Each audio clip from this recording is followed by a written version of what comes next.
بسم اللہ الرحمن الرحیم۔ السلام علیکم۔ ہم توشہ خانہ پہ بات کرنے والے ہیں۔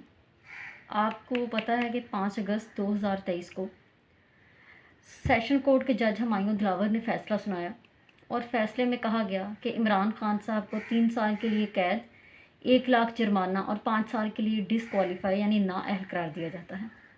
اب ہوا یہ ہے کہ ہمایوں دلاور صاحب کو اتنی جلدی تھی فیصلہ کرنے کی کہ ان کی لندن کی فلائٹ جو ہے وہ شاید مس ہو جاتی اگر وہ اسی دن فیصلہ نہ کر پاتے۔ تو فیصلہ سنا دیا گیا۔ اب فیصلہ سنانے کے بعد اگلا مرحلہ کیا ہوا ہے؟ سیشن کورٹ کے جج ہمایوں دلاور نے اپنے فیصلے میں یہ لکھا تھا، یہ ریٹن لکھا ہوا ہے کہ آئی جی اسلام آباد کو یہ حکم دیا گیا ہے عدالت کی جانب سے کہ وہ اس فیصلے کو امپلیمنٹ کرائیں گے اور عمران خان کو گرفتار کریں گے۔ اب دوسرے نمبر پر یہ لکھا گیا تھا کہ عمران خان صاحب کو اریسٹ کرنے کے بعد ان کو اڈیالہ جیل میں منتقل کیا جائے گا جو کہ راولپنڈی میں ہے۔ دونوں باتیں ہی اس کے برعکس ہوئی ہیں۔ سب سے پہلے تو بات یہ ہے، اگر آپ فیصلے کے میرٹ پہ بات کریں تو نہ صرف پاکستان میں بلکہ پاکستان سے باہر جتنے بھی لوگ قانون کی سمجھ رکھنے والے لوگ ہیں وہ سب جانتے ہیں کہ توشہ خانہ کیس کا فیصلہ میرٹ پر نہیں کیا گیا۔ میرٹ کی بنیادوں پر اگر فیصلہ کیا جاتا تو عمران خان کے علاوہ باقی سب لوگ تاحیات نااہل ہو جاتے، کیونکہ توشہ خانہ کیس میں عمران خان نے تو توشہ خانہ سے صرف گھڑی لی اور گھڑی بھی اکارڈنگ ٹو رول پیمنٹ کرنے کے بعد لی، جبکہ نواز شریف اور زرداری وغیرہ نے BMW اور مرسیڈیز لی ہوئی ہیں، جو کہ توشہ خانہ کا قانون یہ اجازت ہی نہیں دیتا کہ آپ اس میں سے گاڑیاں نکالیں۔ لیکن یہاں پر جس کا ڈنڈا اس کا سنڈا والا قانون ہے، جس کی لاٹھی ہے اس کی بھینس ہے۔ عمران خان صاحب پر اور PTI پر آج کل مشکل وقت ہے، لیکن آپ کو پتہ ہے کہ وقت کی اچھی بات یہ ہے کہ یہ گزر جاتا ہے۔ ہوا یہ جی، فیصلہ سنانے کے بعد اس کہانی پر چلتے ہیں۔ پنجاب پولیس 190 کی سپیڈ سے پہنچی ہے۔ 12:30 بجے فیصلہ سنایا گیا ہے۔ 1 بجے پنجاب پولیس نے عمران خان صاحب کو زمان پارک میں ان کے گھر کی چیزیں توڑی ہیں، ان کی بیوی بشرا بی بی کے ساتھ بدتمیزی کی ہے، بدتمیزی یعنی کہ بد کلامی کی ہے، اور عمران خان صاحب کو اریسٹ کر کے لے گئے ہیں۔ اریسٹ جس انداز میں کیا گیا ہے وہ بھی بہت سارے لوگ جانتے ہیں جو وہاں پر عینی شاہد موجود تھے۔ ان کے مطابق یہ کہا گیا ہے کہ عمران خان صاحب نے ان سے یہ کہا کہ مجھے صرف 5 منٹ دیے جائیں، میں 5 منٹ کے بعد آ رہا ہوں، لیکن اس کے باوجود ان کے منہ پر کالا کپڑا ڈالا گیا اور ان کو دھکے مارے گئے، جو کہ کسی بھی صورت ملک کے سابق پرائم منسٹر کے ساتھ آپ اس طرح کا سلوک کریں گے تو آپ پھر اس بات کے لیے تیار رہیں کہ عالمی دنیا اور وہ لوگ جو ڈیولپڈ ہیں وہ معاشرے آپ کو کس نگاہ سے دیکھیں گے اور وہاں پر آپ کی کیا عزت باقی رہ جائے گی۔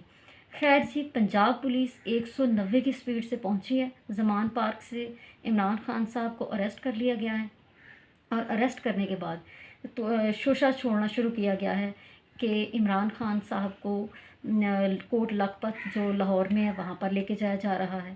پھر کچھ ہی دیر کے بعد بریک ہوتی ہے نیوز کہ ان کو اڈیالہ جیل میں منتقل کیا جا رہا ہے اور اڈیالہ جیل کے جو سیل ہیں وہ صفائی کی جا رہی ہے ان کی کہ عمران خان صاحب تشریف لا رہے ہیں۔ پھر اس کے بعد کچھ دیر کے بعد یہ نیوز بریک ہوتی ہے کہ اب اڈیالہ کی بجائے ان کو اٹک میں منتقل کر دیا گیا ہے۔ اب وہ سمجھدار لوگ جو ان کو اٹک جیل تک لے کر گئے ہیں، ان کو اس بات کا علم تھا کہ اٹک جیل کے اندر کلاس A اور کلاس B موجود نہیں ہے۔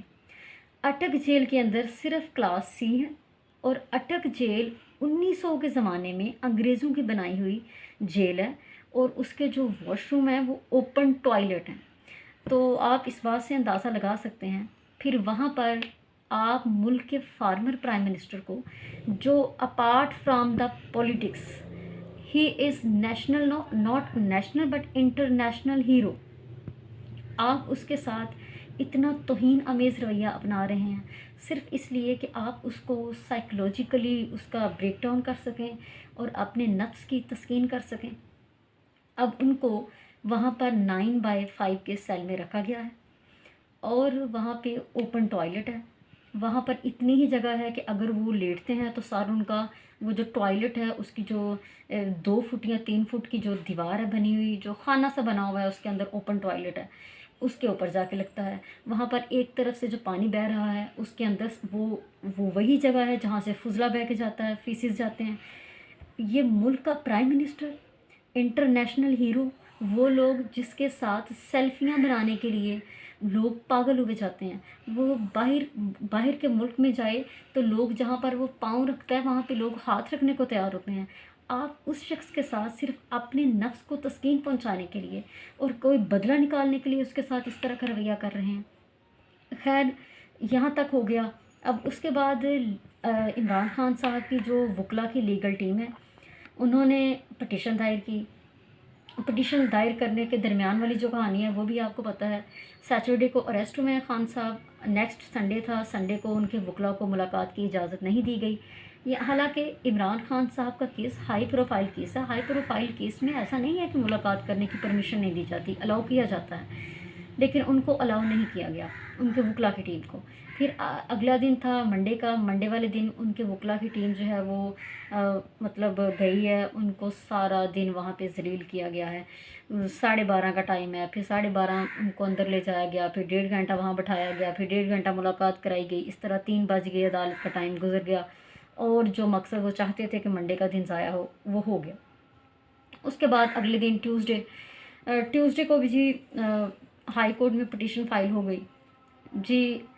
استدعا کی گئی تھی تین پوائنٹ تھے. ایک یہ تھا کہ عمران خان صاحب ملک کے فارمر پرائم منسٹر ہیں، لہٰذا ان کو اٹک کی بجائے اڈیالہ جیل میں منتقل کیا جائے، کیونکہ ماضی میں بھی اڈیالہ جیل کو یہ شرف حاصل ہے کہ اس ملک کے وزرائے اعظم جب بھی نااہل ہوتے ہیں یا سزا پاتے ہیں تو ان کو اڈیالہ جیل میں منتقل کیا جاتا ہے. اس کی ایک وجہ یہ بھی ہے کہ اسلام آباد کے احاطہ، جیسا کہ آپ کو پتہ ہے کہ اسلام آباد کی اپنی باؤنڈری میں تو جیل کوئی ہے نہیں. ایک جیل ہے جو ایک لمبے عرصے سے زیر تعمیر ہے، اور آنے والے کئی سالوں تک وہ زیر تعمیر ہی رہے گی، کیونکہ جب اس کو تعمیر ہی نہیں کرنا تو اس نے زیر تعمیر ہی رہنا ہے. خیر، آپ کو پتہ ہے کہ جس کو بھی سزا ملتی ہے اس کو سزا کے طور پر اڈیالہ جیل میں ہی منتقل کیا جاتا ہے.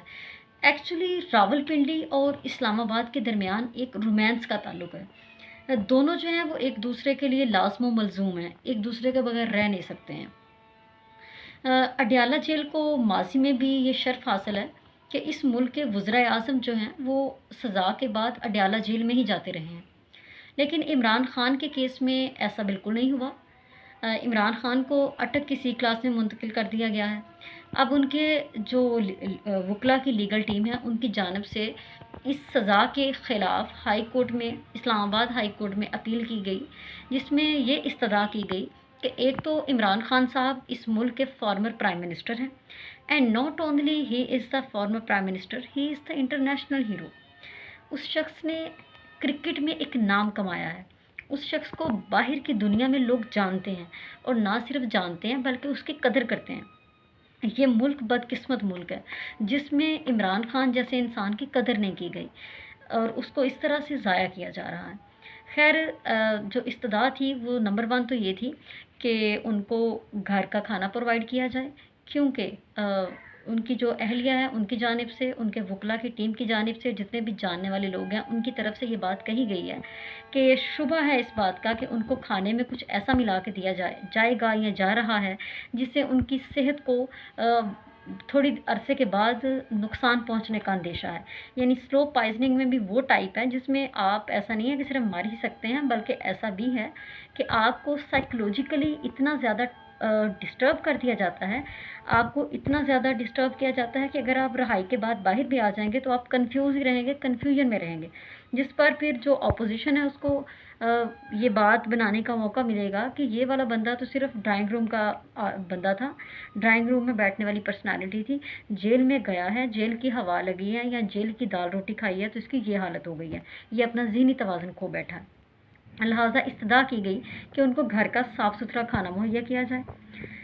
کیونکہ آپ کو پتہ ہے عمران خان صاحب کو 3 نومبر 2022 کو ان پر اسیسینیشن اٹیمپٹ ہوئی ہے، جس کے نتیجے میں ان کو 4 بلٹ لگیں اور پھر ان کے نتیجے میں ان کی جو ٹیبیا ہے وہ فریکچر ہوئی. اب جو لوگ میڈیکل کا نالج رکھتے ہیں وہ اس بات کو سمجھ جائیں گے کہ جو ٹیبیا ہے وہ لارجر بون ہے، آپ کی باڈی کا میجر ویٹ جو ہے وہ ٹیبیا ہی کیری کرتا ہے.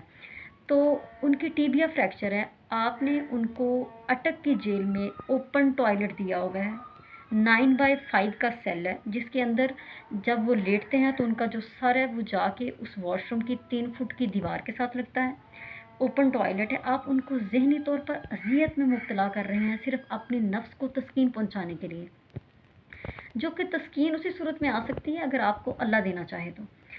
خیر دوسرا پوائنٹ یہ تھا کہ ان کو خیر یہ پہلا پوائنٹ یہ تھا کہ ان کو اٹک جیل سے اڈیالہ میں منتقل کیا جائے، جیسا کہ اس ملک کے سابق وزراء اعظم کے ساتھ ہوتا رہا ہے۔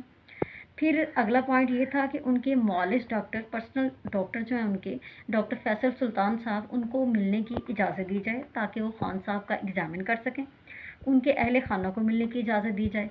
ہائی کورٹ کے معزز جج جسٹس عامر فاروق صاحب جو ہیں وہ ہر روز یہی کہتے ہیں کہ فیصلہ محفوظ کر لیا گیا ہے۔ اب معزز عدالت سے ہماری یہ ریکویسٹ ہی ہے، ہم ریکویسٹ ہی کر سکتے ہیں کہ جب فیصلہ محفوظ کر لیا گیا ہے تو محفوظ فیصلے کو سنانے میں کون سی قباحت ہے؟ یہاں کے پھر لوگ یہی سمجھیں کہ جب تک بڑے ابو جی راضی نہیں ہوں گے تب تک فیصلہ نہیں سنایا جا سکتا۔ خیر فیصلہ سنانے میں جی فیصلہ سنایا، فیصلہ سنانا، وہ جو پٹائی میں سے سانپ نکلا وہ یہی نکلا کہ جو توشہ خانہ کا ریکارڈ ہے وہ الیکشن کمیشن سے طلب کر لیا گیا ہے، اور جو کھانا پہنچانے کی درخواست ہے اس پر یہ کہا گیا ہے کہ اگلے ہفتے میں فیصلہ سنایا جائے گا۔ کیا آپ یہ سوچ سکتے ہیں کہ اتنے بڑے جو شخص، اتنا ہائی پروفائل کیس ہے، عمران خان جیسا لیڈر ہے جو کہ اس وقت اس کنٹری کی 70 to 80% جو پیپل ہے، پاپولیشن ہے، وہ اس کو سپورٹ کر رہی ہے، عمران خان کے ساتھ کھڑے ہیں لوگ، اس کے اور سب کو یہ بات پتہ ہے۔ اور پھر جسٹس عامر فاروق صاحب، اسلام آباد ہائی کورٹ، سپریم کورٹ، سب لوگ یہ جانتے ہیں کہ جسٹس ہمایوں دلاور جج جو ہیں انہوں نے یہ فیصلہ میرٹ پر نہیں سنایا، بلکہ یہ فیصلہ ایک خاص پرسن کے بغض میں کیا گیا ہے، لیکن اس کے باوجود سب کے سب کوفی بنے بیٹھے ہیں۔ اور جی یہ تو کہہ دیا گیا کہ ان کو ملنے کی اجازت دی جائے، لیکن جب بھی وہ ملنے جاتے ہیں ان کے اہل خانہ، ان کی وائف اس دن گئی ہیں بشریٰ بی بی صاحبہ، ان کو اتنا مطلب پریشان کر کے ان سے ملوایا گیا ہے، وکلا کی ٹیم ہے اس کو اجازت نہیں دی جاتی، عدالت کی جانب سے فیصلے آنے کا وقت وہ ہوتا ہے جس ٹائم ملاقات کا وقت ختم ہو چکا ہوتا ہے۔ یہی وجہ ہے کہ جو ہماری عدلیہ ہے اس کا 130واں نمبر ہے، کیونکہ justice rushed is justice crushed, justice delayed is justice denied, and justice جو فیصلہ ہے وہ اب اگلے ہفتے تک چلی گئی ہیں ساری باتیں۔ اگلے ہفتے سے مراد یہ ہے کہ 14 اگست کو تو ویسے ہی آج سنڈے کا دن ہے، کل 14 اگست کو ویسے چھٹی ہے یعنی گسٹڈ ہالیڈے ہے، اور پھر اس کے بعد ٹیوزڈے اور اس کے بعد پھر فردر جو بھی 3-4 دن ہیں ان میں آگے نئی پروسیڈنگز ہوں گی۔ اب ان کے وکلا کی ٹیم کو یہ کی جانب سے یہ ریکویسٹ کی گئی تھی عدلیہ کو کہ ہمیں فیصلہ جو آپ نے محفوظ کر لیا ہے اس کو جلدی سنایا جائے تاکہ ملاقات کے جو اوقات مقرر ہیں جیل کے، ہم ان میں عمران خان صاحب سے ملاقات کر سکیں، ان کی جو خیر خیریت ہے وہ دریافت کر سکیں۔ لیکن عدالت کی جانب سے فیصلہ اس وقت سنایا گیا جب ملاقات کا وقت ختم ہو چکا تھا۔ اب آج سنڈے کا دن ہے، آج بھی ان سے ملاقات ممکن نہیں ہے، کل ویسے ہی 14 اگست ہے اور گسٹڈ ہالیڈے ہے، کل بھی ملاقات ممکن نہیں ہوگی۔ دعا تو یہ ہے ہماری کہ اس ملک کے حالات بہتر ہوں، دعا یہ ہے ہماری کہ اس ملک کے اندر انصاف کا نظام ہے، لیکن اس ملک کی جو موجودہ صورتحال ہے وہ نہایت مایوس کن ہے۔ اس ملک کے جو فیصلے ہیں وہ جہاں سے ہو رہے ہیں یا جس طرف جا رہے ہیں وہ کسی بھی طور پر ایک خوشگوار نہیں لے کے آ رہے، خوشگوار منظر نہیں پیش کر رہے ہیں۔ تو میں ان سب سے یہی کہنا چاہوں گی جو عمران خان صاحب کو سائیکولوجیکلی توڑنا چاہتے ہیں، ان کو مائنس کرنا چاہتے ہیں، مائنس تو آپ انہیں کر نہیں سکتے کیونکہ ان کے ساتھ ڈیوائن پاور ہے، اللہ تعالیٰ کی رحمت ان کے ساتھ ہے، صبر و استقامت کا مظاہرہ کر رہے ہیں، وہ لوگ ان کے ساتھ کھڑے ہیں، بہت سارے لوگوں کی دعائیں ان کے ساتھ ہیں۔ لیکن آپ کے لیے میں خاص پیغام ضرور دینا چاہوں گی کہ چراغ سب کے بجھیں گے، ہوا کسی کی نہیں۔ خدا حافظ۔